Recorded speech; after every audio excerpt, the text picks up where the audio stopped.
Bienvenue sur Teach, votre rendez-vous de maturité. La parole de Dieu descend de la tête au cœur et du cœur à l'action. Depuis le début de cette semaine, on a commencé à apprendre sur la personne de Dieu. Qui est-il? Comment s'est-il révélé à nous? On a commencé d'abord par apprendre 5 vérités importantes concernant sa nature. Déjà, en se disant qu'il se révèle et puis quelle est cette nature de lui. On se souvenu que ce qu'on peut connaître de Dieu, c'est Dieu lui-même qui rend cela disponible pour nous. Et lorsqu'on regarde les Saintes Écritures, il se révèle une image qui met vraiment de la confusion de la tête la plupart d'entre nous et qui sépare les courants des théologiens. Si bien que certains disent oui, d'autres disent non. Mais malgré leur position prise, un point est unique à tous, qui me permet d'enseigner ces vérités sans crainte. C'est qu'il n'y a qu'un seul Dieu, le seul véritable créateur de l'univers. Dieu n'est qu'un. Mais alors, un comment? Certains se disent un, la même personne qui juste joue 3 rôles différents. Et d'autres disent un comme 3, mais qui est un. Et ces mystères est difficile à gérer, impossible à comprendre. Les uns disent un et il fait 3 choses. Les autres disent chacun est différent de l'autre et tous ne sont que l'un. Et là, ça devient boum. Et chacun donne un nom. Unitarisme, trinitarisme. Savoir tout ça peut beaucoup nous aider dans notre façon d'aborder Dieu dans la prière. Dieu, le Père, le Fils et le Saint-Esprit. Alors, let's teach. Grandissons ensemble.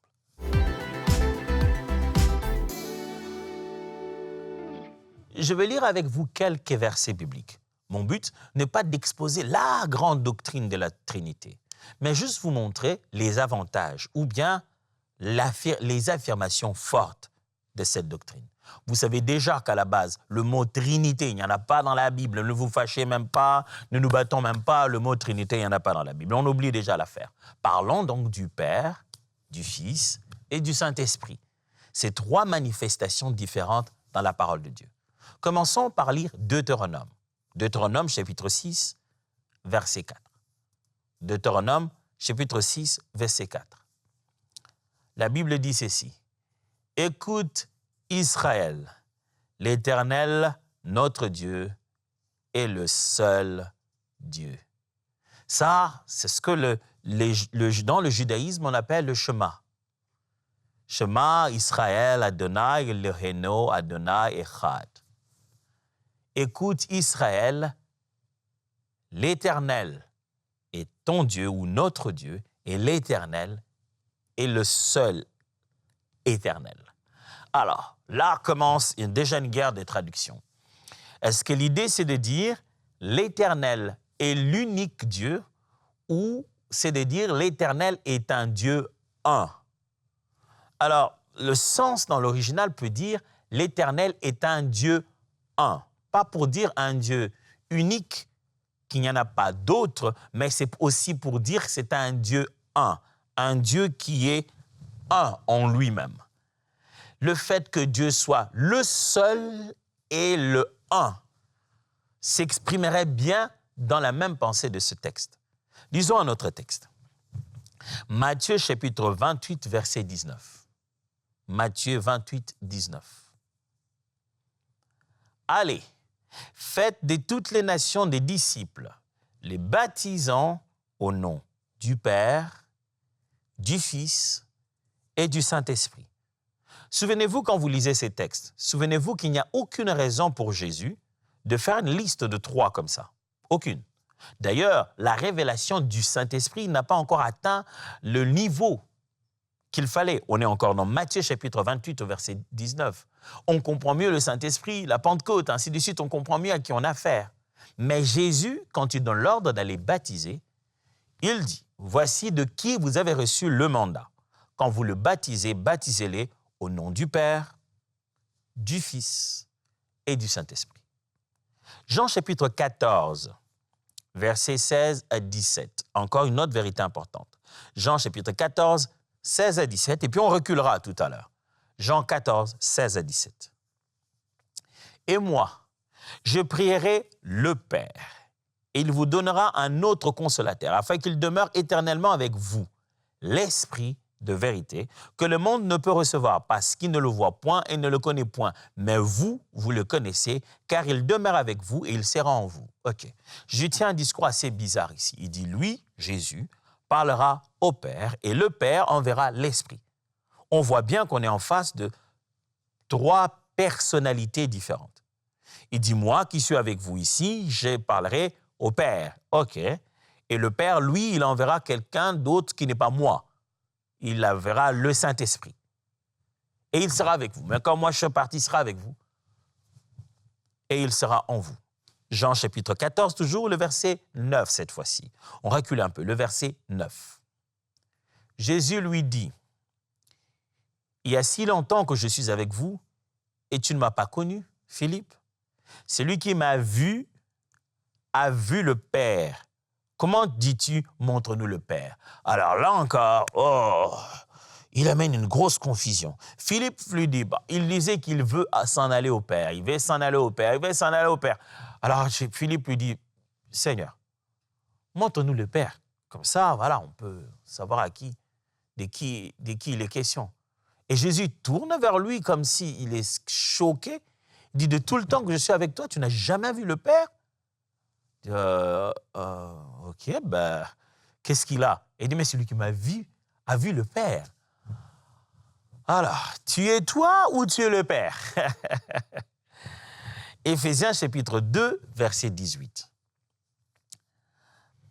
Un texte fascinant. La Bible dit, « Car par lui, nous avons les uns et les autres accès auprès du Père dans un même esprit. » Encore, 3.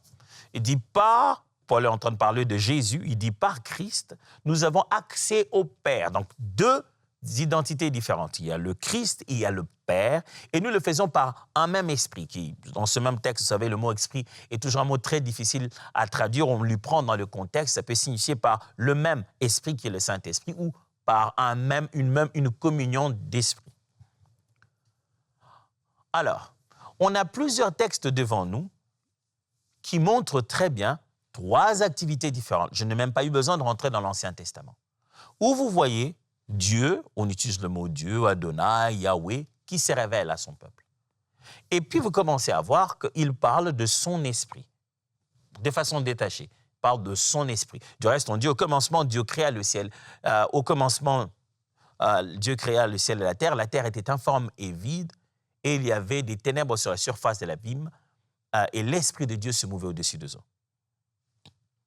Alors, on fait une description encore assez spéciale, et on ajoute, alors le Seigneur dit que la terre soit, que la lumière soit plutôt, et la lumière fut. Encore là, un des versets bibliques, ou un ensemble de textes qui montrent aussi quelque chose d'unique ici. On parle de Dieu, on dit qu'il a créé le ciel et la terre, et Dieu, son esprit, se mouvait au-dessus des eaux, et puis il a parlé, et sa parole s'est mise à créer.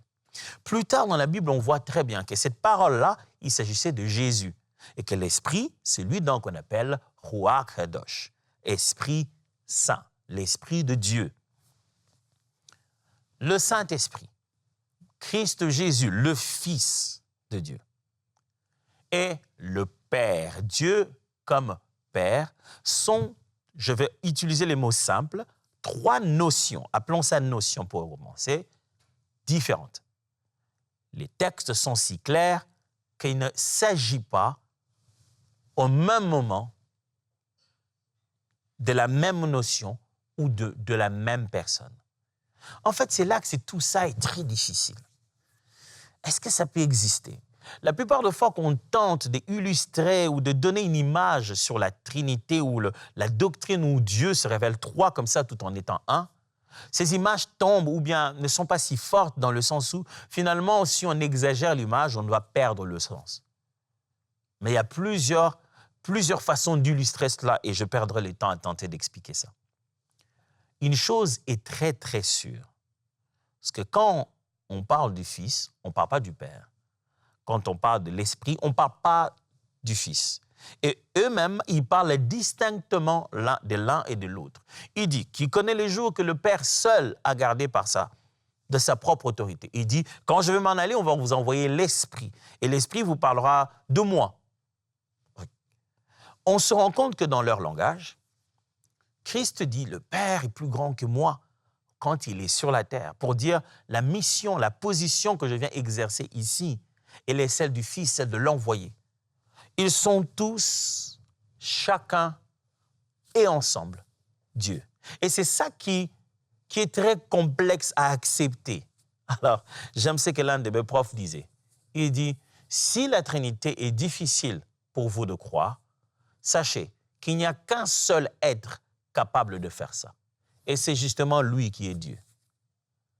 Qui peut rendre cela possible? Qui peut mélanger la complexité d'une telle réalité? Eh bien, il n'y a que Dieu. Alors, que devons-nous faire? Devons-nous prier le Père de ce côté, et puis l'Esprit, on fait quoi? Alors là, ce n'est pas de ça qu'on va parler aujourd'hui. Ce qu'on va parler aujourd'hui, c'est quelque chose qui va nous aider à de mieux en mieux comprendre cette réalité. Ne tentez pas de vous positionner en unitariste ou en trinitariste. Tentez plutôt de vous dire l'Esprit de Dieu. Christ, le Père, doit comprendre le rôle différent de chacun d'eux, tant dans le processus de mon salut que dans ma façon de comprendre la révélation de Dieu. Ce n'est pas l'Esprit qui est mort à la croix, ni le Père. Entre tes mains, je remets mon esprit, dit Christ. Il dit, je vous donnerai, l'Esprit de Dieu se répandra sur vous. On voit très bien que dans le processus de la révélation du salut, c'est bien différent. Les gens ne croient pas au Saint-Esprit pour être sauvés. Ils croient en Christ et donc l'Esprit le fait naître de nouveau. Pourquoi? Parce qu'ils s'en vont au Père. Parce que Christ est le chemin qui amène vers le Père. Laissez-moi partager ces quelques vérités qui peuvent vraiment nous aider. Première affirmation. La Trinité, c'est un seul Dieu et non trois dieux. On ne parle pas de trois dieux. On parle d'un seul Dieu. Mais comment est-ce possible? Mon ami, le Dieu qui fait l'impossible, tu penses vraiment que ce que tu crois être impossible ne peut pas être de lui? Comment est-ce faisable ça? Si on parle de faisabilité, je ne pourrais pas t'expliquer. C'est justement là que l'inconnaissabilité de Dieu commence à prendre tout son sens. Je ne pourrais pas t'expliquer. Mais le constat est clair, il n'y a qu'un seul Dieu. Le Dieu de la Bible est un. Il est unique et il n'est qu'un seul Dieu. Il n'est pas une constellation de dieux. Il n'est qu'un seul Dieu. Il n'est pas une association de trois dieux. Non, il est un seul Dieu. Mon ami, quand tu fermes les yeux, tu pries qu'un seul Dieu. Quand tu adores, tu es par terre en train de glorifier son nom. Tu glorifies qu'un seul Dieu. Quand tu as les mains levées, tu loues Yahweh, tu ne loues qu'un seul Dieu. Mais lorsqu'il commence à se révéler en nous, il révèle ces trois facettes qui sont différentes et, j'allais dire, particulières, l'une par rapport à l'autre. C'est ce qui me conduit à partager la deuxième vérité. Voici la deuxième vérité. Jésus révèle le Père et ouvre l'accès à Dieu. Voilà le rôle du Fils. Jésus nous a révélé à nous qui est le Père, d'une autre manière. Le peuple d'Israël a découvert Dieu, Dieu s'est révélé à lui et Dieu s'est appelé le Père de tout ce peuple. Il dit, je serai pour vous un Père, vous serez pour moi des fils, des enfants. Quand Christ vient, il nous apprend à prier. Quand il parle maintenant du Père, il tutoie le Père et il bâtit une relation individuelle. Il choque tout le monde. Il dit, comment toi, tu es un être humain, tu parles de Dieu comme s'il était ton propre Père. Il dit, même vous, quand vous priez, dites, notre Père qui est aux cieux. Jésus nous révèle le Père. Il a dit, celui qui m'a vu, pardonnez-moi, a vu le Père. Jésus révèle le Père et ouvre l'accès à Dieu. En se rapprochant de la personne de Christ, on découvre qui est Dieu réellement. Dieu touchant l'humanité, Dieu visitant l'homme, il est venu en Christ. Il a pris chair, il a vécu parmi nous, a révélé le plan de Dieu par un enseignement juste dont la démonstration a confirmé les dires. Mort, ressuscité, il a fait la promesse de revenir. Si tu veux connaître Dieu, et je vais insister pendant cette semaine, Christ est la manifestation de Dieu. Le Fils est venu le révéler. Lui-même l'a dit. Qui connaît le Père si ce n'est le Fils? Il dit, celui qui vient d'en haut est au-dessus de tout. Je viens vous révéler, je ne peux que vous dire des choses que je sais. Je vous parle de ce que je connais. Si mon témoignage est faux, alors le témoignage de quelqu'un, il est vrai parce que moi-même, je témoigne et quelqu'un d'autre témoigne de moi. Et je vous dis des choses que je connais et des choses que je sais et le Père témoigne de moi. Jésus-Christ est venu nous révéler le Père et nous donner accès à Dieu, à la personne de Dieu. C'est ça la mission de Christ. Deuxième, ou plutôt troisième vérité pour aujourd'hui, c'est que l'Esprit de Dieu est présent et actif dans le croyant. Voilà une autre mission. La mission du Saint-Esprit est celle d'être à la fois présent et actif dans la vie d'un croyant. Jésus nous a révélé le Père. Il nous a fait connaître qui est Dieu. Le Saint-Esprit vient, il clarifie pour nous qui est Jésus. Et il vit au-dedans de nous pour maintenir cette relation avec le Père et le Fils. Le Saint-Esprit fait une part que Jésus n'a pas fait. Et Jésus était clair, là où c'est limité sa mission. Il vient, vous connaissez le Père, vous découvrez qui il est le chemin qui vous amène au Père. Mais il dit, un autre consolateur va venir. C'est lui qui va vous rappeler ces choses, il va même ouvrir vos yeux. Il vous fera connaître.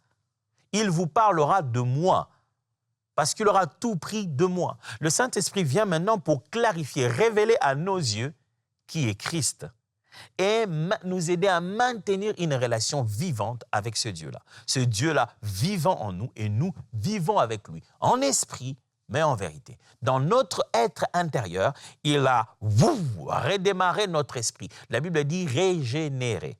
Il nous a fait naître de nouveau, naître d'esprit pour que nous reprenions cette relation avec Dieu. Dieu est esprit. Il nous a créés avec sa nature, en soufflant à l'intérieur de nous, en nous faisant exister, en soufflant dans la poussière, dans la boue, il nous a créés. L'homme, après le péché, une grosse confusion entre dans son esprit. L'homme est très, très loin de savoir très bien d'où il vient, comment il a été créé, quelle est vraiment sa destinée. Alors, Dieu se dit, OK, il doit devoir vivre loin du jardin. Par son amour, il s'est dit, si je ne viens pas vers lui, il ne saura pas qui il est, parce qu'il est l'image de moi. Il doit me voir pour qu'il se rappelle de qui il est. Alors, Jésus vient. Il vit en plein milieu du quotidien de l'homme, pas pendant 2 jours, pas pendant 7 jours pour faire des démonstrations rapides. 33 bonnes années, vivant avec les êtres humains naturellement. Alors, il révèle la divinité. Et l'homme s'est dit, wow, c'est quoi ça? Ça, j'ai jamais vu ça. Et il leur dit, ça, ce que je fais, c'est le Fils de l'homme. C'est-à-dire que c'est comme ça que vous êtes censés être, vous aussi. C'est comme ça que Dieu vous a créé. Je vous montre l'image de ce que vous êtes censés être. Il nous montre ça, il dit, ce que vous voyez là, c'est les cœurs du Père. J'aime comme le Père vous aime. Je vous manifeste l'amour du Père, sa nature, son cœur, sa pensée pour vous.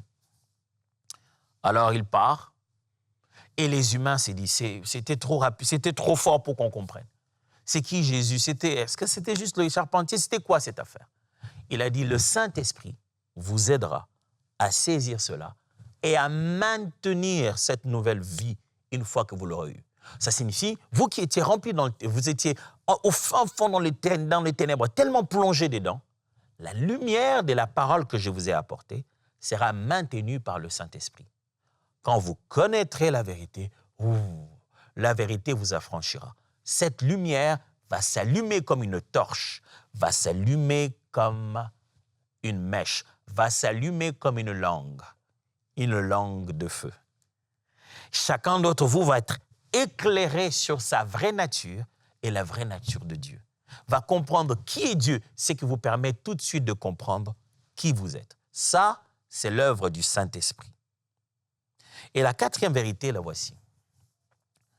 La Trinité nous invite à une relation vivante.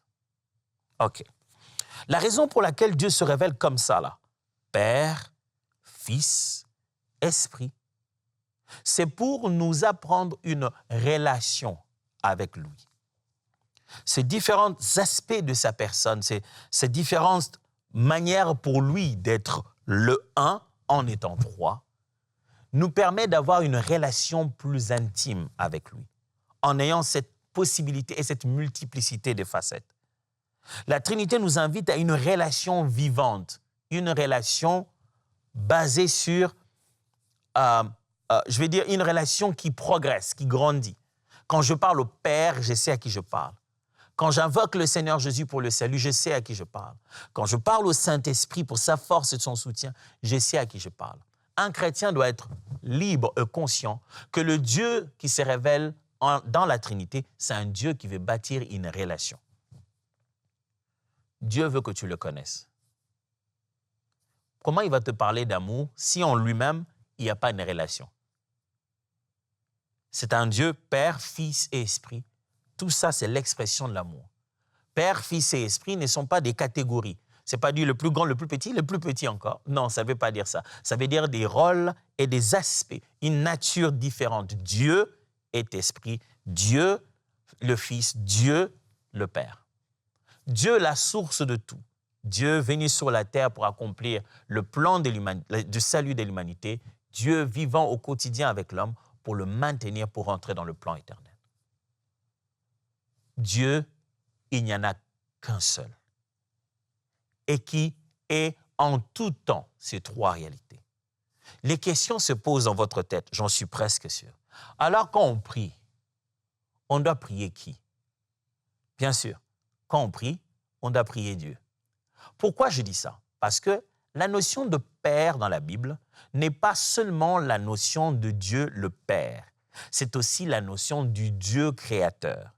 Le seul véritable Dieu est appelé aussi Père, non pas parce que c'est un de ces trois rôles de la Trinité, mais parce que c'est la nature de la source. Père dans l'idée du créateur, le point de départ de toute l'existence. Donc, quand Christ nous apprend à prier et qu'il nous demande de prier au Père, ce n'est pas pour que nous puissions juste prier à celui qui est le Père, qui n'est pas le Fils, qui n'est pas l'Esprit, mais c'est pour prier Dieu. Et quand on s'approche de lui, il est la source de tout. Et chaque fois que nous demandons, pour que nous ayons accès à cette demande, il faut qu'on s'approche d'après la relation nouvelle que Jésus a bâtie pour nous. Et pour le faire et atteindre cela comme il se doit, nous devons le faire avec une nature spirituelle renouvelée par Saint-Esprit qui vit en nous. Ce sont des mystères. J'étais conscient. C'est pour ça qu'on appelle ça le mystère de la Trinité. J'étais conscient qu'en parlant, il n'y aura pas toujours les mots parfaitement justes. À un moment, tu as l'impression d'avoir tout compris. Et à un moment, tu te dis, ouais, attends un peu. À un moment, tu dis, OK. Et puis à un moment, tu dis, est-ce que ça signifie que... Alors, j'ai prévu ici à la fin un petit temps pour prier avec vous. Parce que je crois que ces pareils mystères, c'est quand Dieu se révèle. Pas quand mon explication était pertinente. Parce que derrière chacune de ces explications, quelqu'un d'autre peut les expliquer autrement, peut les attaquer autrement. Mais quand Dieu se révèle à toi, ça reste gravé. Quand l'Esprit de Dieu dévoile à ton esprit la véritable nature de Dieu, ça, c'est inattaquable. Alors, prions ensemble. Abba, Père, Abba. Autour de nous, beaucoup de choses ressemblent à cette définition qu'on avait d'un Dieu. Maintenant, on a des machines, des intelligences artificielles d'une telle vitesse qu'à la peine qu'on a posé la question en audio ou en texte, à la seconde qui suit, on a tout de suite des milliers de possibilités. Chaque jour, l'homme invente quelque chose de plus grand et notre compréhension de ce que devait être Dieu ne fait que disparaître. Ce que l'homme avait appelé spirituel, puissant, divin, le scientifique a trouvé un nom juste, Il a nommé la matière, il a expliqué la trajectoire. Il a compris ce qu'il y a dans Jupiter ou dans Pluton. De plus en plus, c'est que les anciennes générations ont cru être divins. Apparemment, l'homme se dit, c'est maîtrisable. Et au milieu de notre folie, la chose qu'on a perdue le plus, c'est la vraie notion de ce Dieu que tu es, plein d'amour, Père et Maître de l'univers, qui est venu se révéler à nous par ton Fils. Et par ton esprit, nous sommes capables de maintenir cette relation avec toi et de la vivre autour de nous. Voici ma prière. Révèle-toi à nous, à mes frères, à mes sœurs qui écoutent et qui suivent cette émission depuis longtemps, et certains même qui sont tombés juste aujourd'hui. Parce que peut-être voulait-il avoir un argument solide, une pertinence théologique. Seigneur, je sais que les mots et la persuasion, c'est très faible pour toucher le cœur humain. À l'intérieur de l'homme, il n'y a que Dieu qui a mis ce besoin réel de sa personne. Je t'en prie, révèle-toi à nous. Je suis amoureux de cette phrase de Paul qui dit « Lorsqu'il plut à Dieu de révéler en moi son Fils, il savait pas que le Fils existait, mais il a plu à Dieu de révéler en lui son Fils. » C'est ce que je te demande, Abba. Révèle ton Fils dans le cœur de mes frères et sœurs qui ont entendu avec moi cet enseignement. Dès que le Fils s'est révélé, toute la Trinité devient claire. On voit qu'il y a le Père et on voit qu'il y a l'Esprit. Révèle en nos cœurs ton Fils Jésus, afin qu'il cesse d'être une histoire d'un Juif quelque part qui a vécu au milieu de Galilée. Mais révèle en nous ton Fils. C'est ça ma prière, au nom de Jésus. Amen. Voici, j'ai un challenge pour vous. Je n'allais pas finir comme ça, sans vous donner un défi. Le défi d'aujourd'hui, le voici. Cette semaine, comment vas-tu vivre avec le Père, par le Fils, dans l'Esprit de Dieu? Comment vas-tu vivre dans une situation concrète avec cette révélation-là? Le Père, le Fils, l'Esprit. Cette semaine, comment penses-tu vivre ça de façon concrète? Je sais que c'est un grand défi, mais je sais que Dieu est là pour ça. Et je sais que cette émission, ce programme, ne craint pas les complexités des enseignements et croit à la simplicité de la parole de Dieu. Surtout, à la puissance du Saint-Esprit d'accompagner les Saintes Écritures pour révéler clairement dans nos cœurs ce qu'aucune explication ne peut faire. Alors, à demain et que Dieu vous bénisse.